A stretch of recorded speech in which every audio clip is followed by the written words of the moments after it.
Shawnee Mission joins a worldwide movement to get students comfortable with computer programming. Elementary students learn broadcasting and technology at a new after-school academy. An author and Shawnee Mission graduate returns to her middle school to inspire creativity in some young writers. And we'll visit a museum where the statues come to life. It's all ahead on this episode of Spotlight on Shawnee Mission.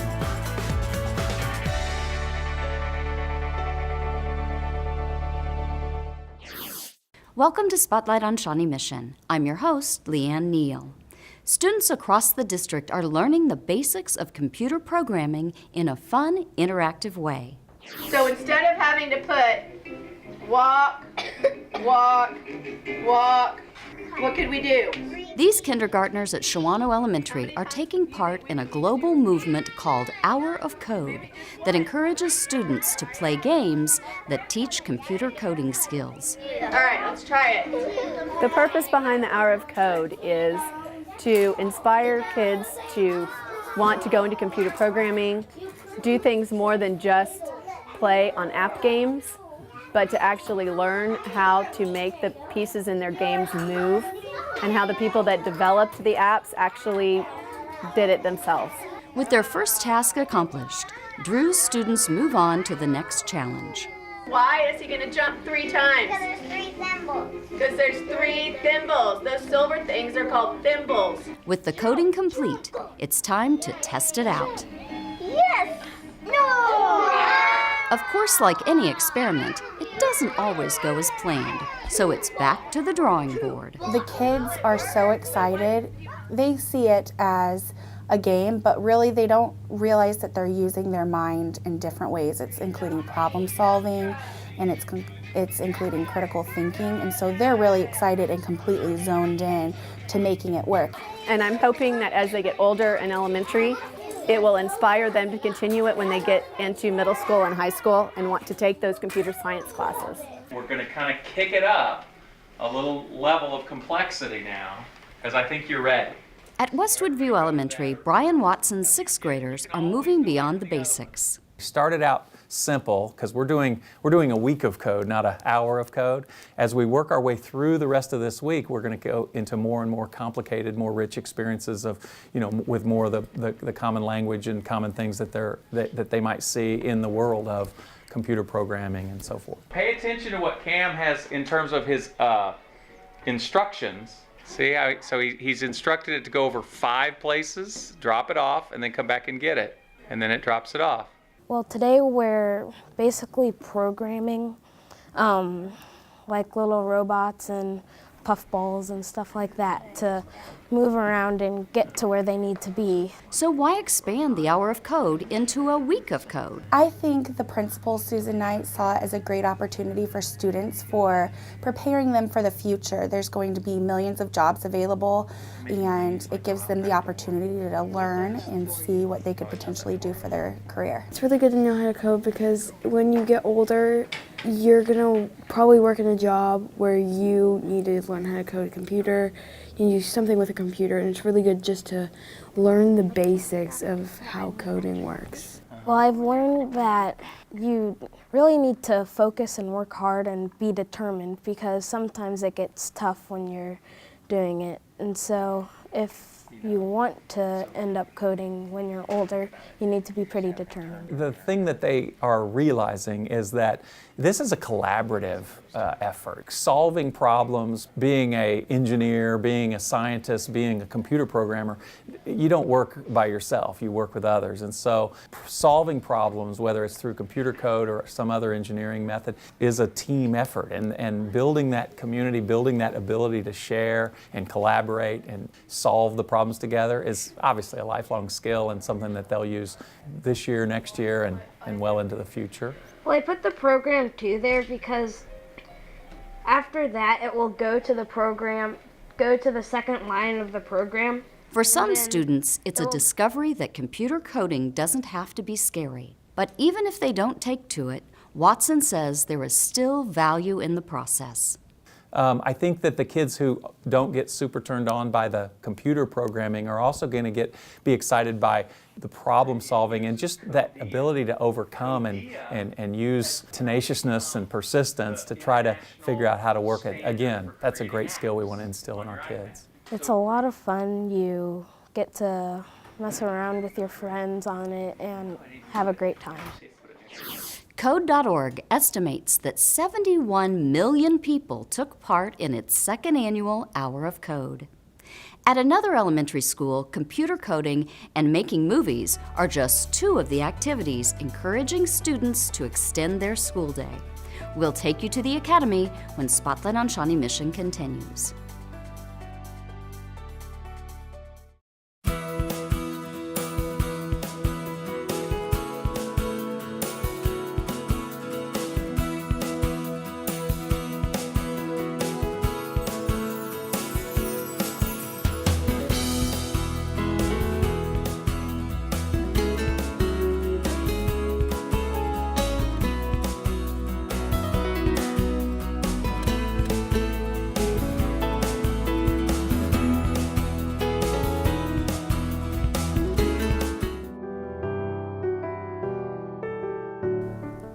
Hi, I'm Jasmine. I'm Kirsten. We go to Brookridge Elementary. We read the book Freaky Fast Frankie Joe by Latricia Clifton and I'd like to tell you a bit about it. In the book, Frankie Joe's mother goes to jail in Texas. He has to go live with his father, who he never met. There he meets his 4 younger stepbrothers and stepmother. Frankie Joe's supposed to be in 6th grade, but he gets moved to 5th grade because of his lack of schooling. Frankie Joe's stepbrother, who is also in 5th grade, is mean to Frankie Joe and calls him names like Freaky, Slow, Frankie Joe. So Frankie Joe decides to start his own delivery service to get money to bike 1,400 miles back to Texas. Meanwhile, his grades are getting a lot better. Frankie Joe's mother comes to see him with a new boyfriend. She tells him she is going to leave him there. He gets really depressed and won't get out of bed or eat for days. This is the turning point in the book. Will he ever get over his depression? Will he ever get used to this new life? As time goes by, Frankie Joe starts to think about Texas and the Lone Star Trailer Park. But you have to read the book to see if he decides to go back to Texas in the trailer park or stay in his new home with his new family. We rate this book 4 out of 5 stars for the cool dialogue and amazing text. But some parts were shaky and not very good. Read it!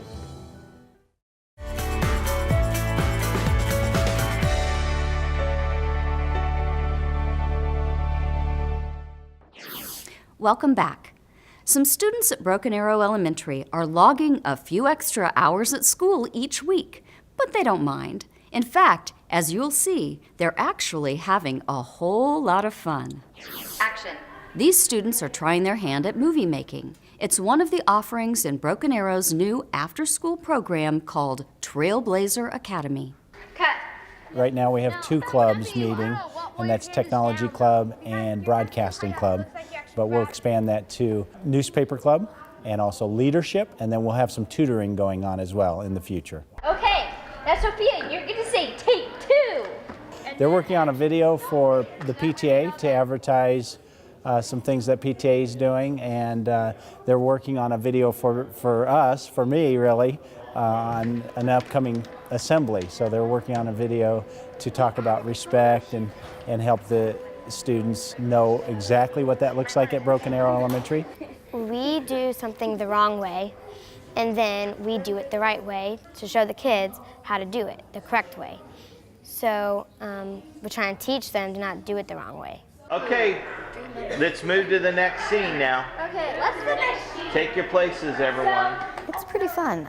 I like doing it. It's like you get to be your own little director. You can like say, action, take 14.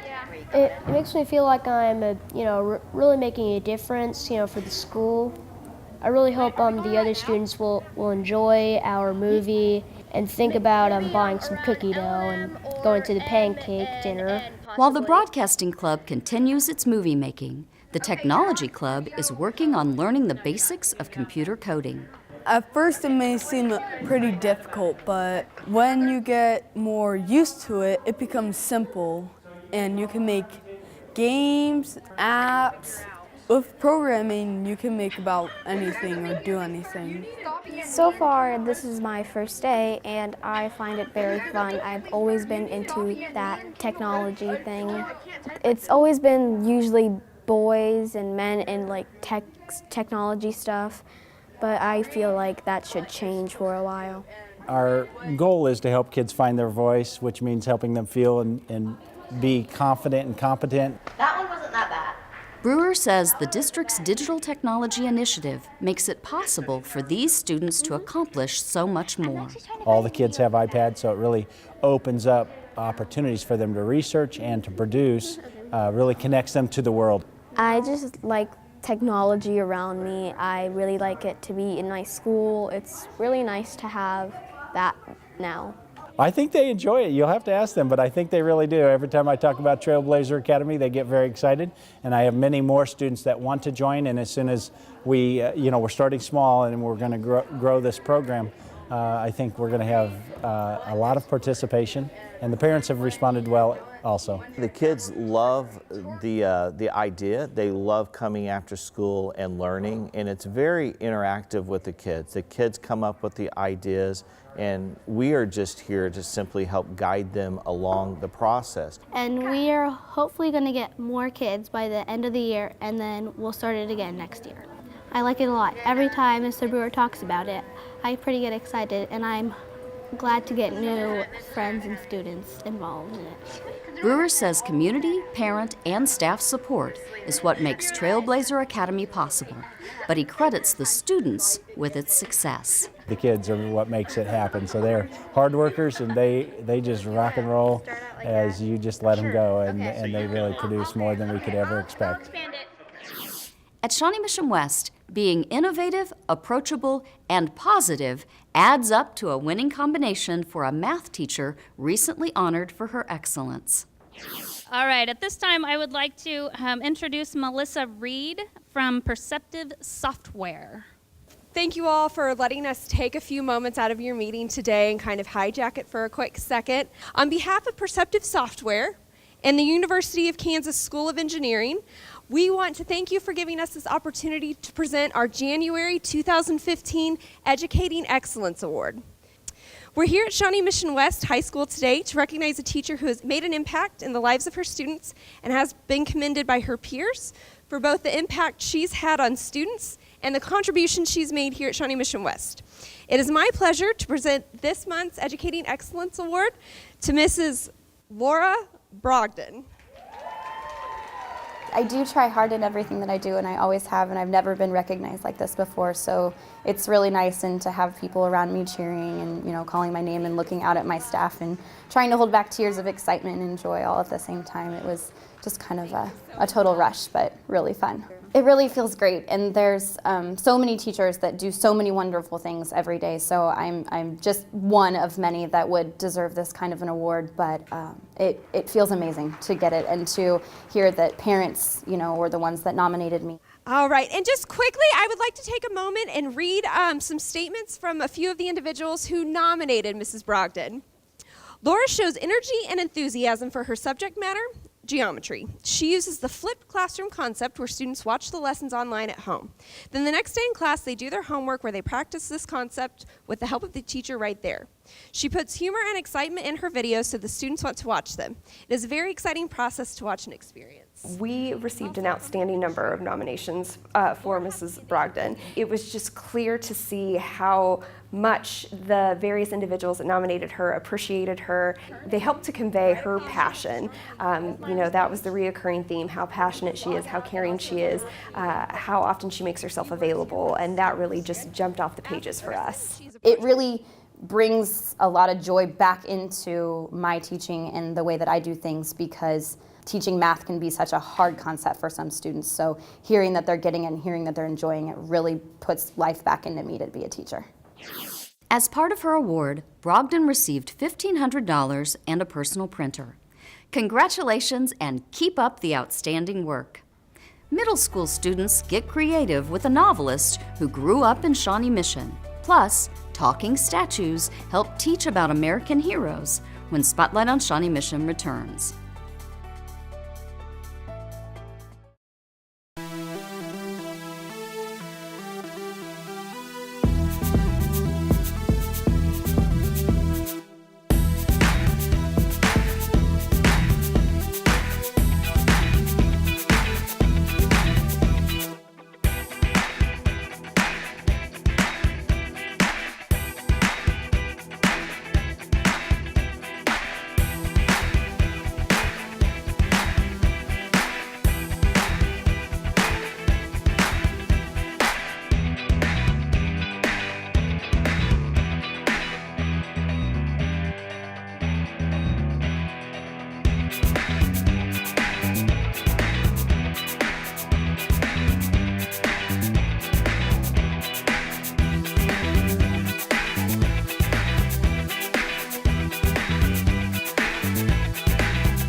Welcome back. Girl in Reverse was named one of NPR's top books of 2014. Author and Shawnee Mission graduate Barbara Stuber recently returned to her roots at Indian Hills Middle School with a special mission in mind. My English teacher's name was Miss Garrett. The one cool thing she did was play a Beatles song, and then we got to write a story about the song. Have you guys done anything like that in your creative writing class?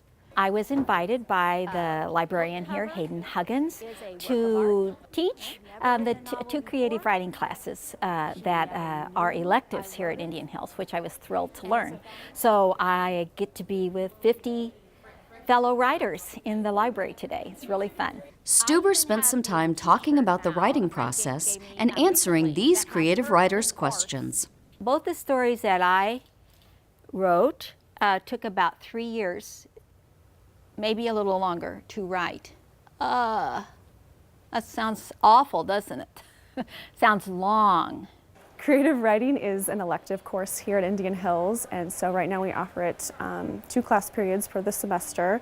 So it's great that those students can really take it as something they enjoy, and they don't have to be in here, but they do it because they love it. She was really good at explaining all this stuff, and I want to write even more than I did before, which is saying a lot for me. I really like writing. I'm very interested to know what they like to read, what they like to write, how their creative selves are developing, and at this young age being able to not only write but express it in front of other people, have someone hear, this is what I did and I'm sharing it. Takes a lot of guts. Here's a question. Stuber, who also works as a docent at the Nelson Atkins Museum of Art, says art often inspires her work. She had students try it out with an exercise where they created the story behind a piece of art. What superhuman abilities do these characters have? One of the characters had to put the moon in a cage. I don't think I could do that. I think it shows them it is possible to write, made up words as a 4th grader and then take that into an actual novel. You got to start somewhere, so maybe this could happen for me too. I think it would just be mostly anything can inspire you to create an entire world. And I'm going to keep my eyes wide open for anything. Conflict is often the thing that keeps it interesting. What's going to happen? What's going to happen? So what is Stuber's best advice for these aspiring writers? What I would suggest they do is write. Don't be hard on yourself. Just get down your thoughts, keep a journal, a diary, just keep a notebook of ideas you have that don't have to be formed, they don't have to be in any order, and you'll be surprised how much just those pieces can kind of, almost when you're not thinking about it, come together and inspire you towards a story that makes sense. I really liked it. Now it feels like I could write pretty much anything, and she was nice. She said, keep writing. Girl in Reverse is Stuber's second novel. Her first is called Crossing the Tracks. Up next, 5th graders help bring some of America's heroes to life.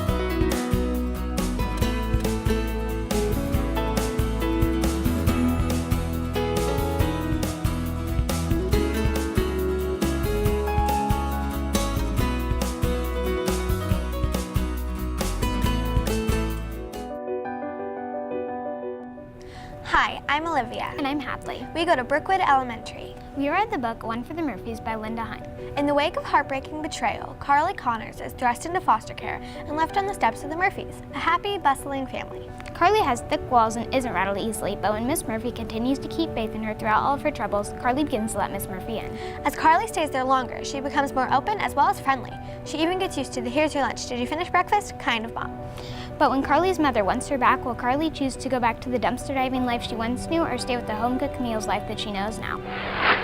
We rate this book 5 out of 5 stars. For its amazing character development and how it kept you reading till the very end. Read it!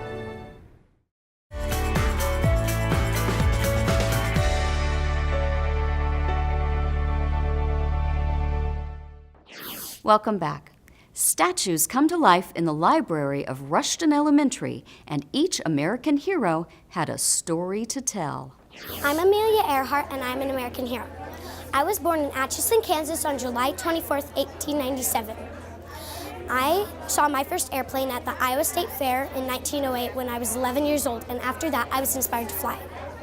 I'm an American hero because I am brave, pioneering, and persevering.